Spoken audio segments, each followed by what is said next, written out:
Hello all, welcome to channel హామనీ కార్తీకం. ఈరోజు 25వ రోజు కార్తీక బహుళ దశమి. దూర్వాసుడు అంబరీషుని శపించుట. అంబరీష, పూర్వజన్మలో కించిత్ పాప విశేషము వలన నీకీ అనర్థం వచ్చినది. నీ బుద్ధిచే దీర్ఘముగా ఆలోచించి నీకెటుల అనుకూలించునో అటులనే చేయుము. ఇక మాకు సెలవిప్పించుము అని పండితులు పలికిరి. అంత అంబరీషుడు, ఓ పండితోత్తములారా, నా నిశ్చితాభిప్రాయమును ఆలకించి వెడలుడు.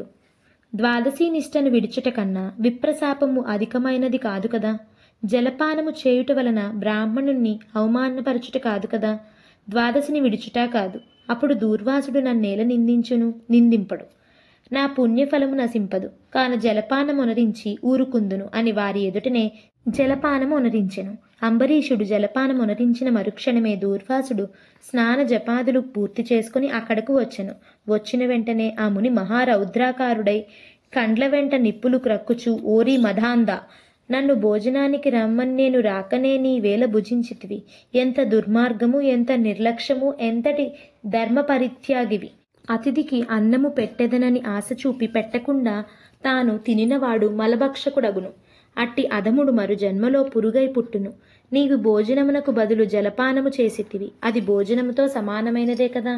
నీవు అతిథిని విడిచి భుజించినావు కాన నీవు నమ్మకద్రోహి వగుదువేగాక హరిభక్తుడవెట్లగుదువు?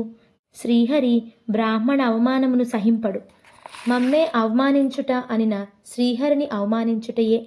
నీ వంటి హరినిందాపరుడు మరి ఒకడు లేడు. నీవు మహాభక్తుడవని అతి గర్వము కలవాడవై ఉన్నావు. ఆ గర్వముతోనే నీవు నన్ను భోజనమునకు ఆహ్వానించి అవమానపరిచి నిర్లక్ష్యముగా జలపానమొనరించితివి. అంబరీష, నీవెట్లు పవిత్ర రాజకుటుంబములో పుట్టినావురా. నీ వంశము కళంకము కాలేదా అని కోపముతో నోటికి వచ్చినట్లు తిట్టెను. అంబరీషుడు ముని కోపమునకు గడగడా వణుకుచూ, ముకులిత హస్తములతో, మహానుభావ, నేను ధర్మహీనుడను. నా అజ్ఞానముచే నేనీ కార్యము చేసి తిని. నన్ను రక్షింపుడు. బ్రాహ్మణులకు శాంతియే ప్రధానము. మీరు తపోధనులు, దయా దాక్షిణ్యములు కలవారు కాన నన్ను కాపాడు అని అతని పాదములపై పడెను.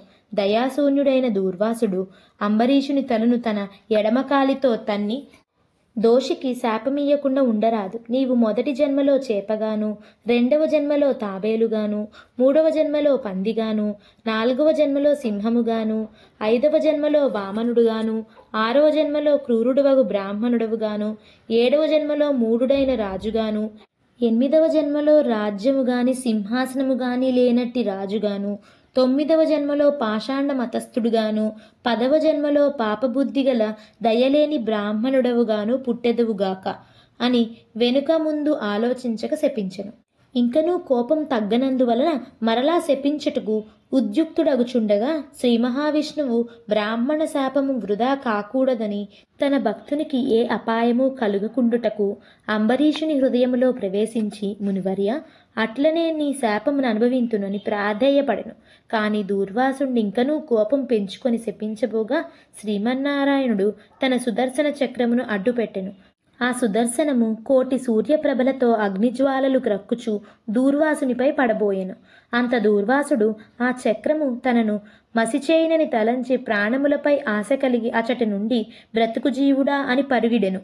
మహా తేజస్సుతో చక్రాయుధము దూర్వాసుని తరుముచుండెను.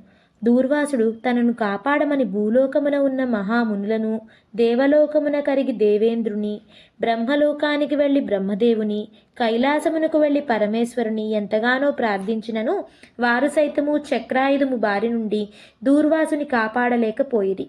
పంచవింశాధ్యాయం 25వ రోజు పారాయణ సమాప్తం.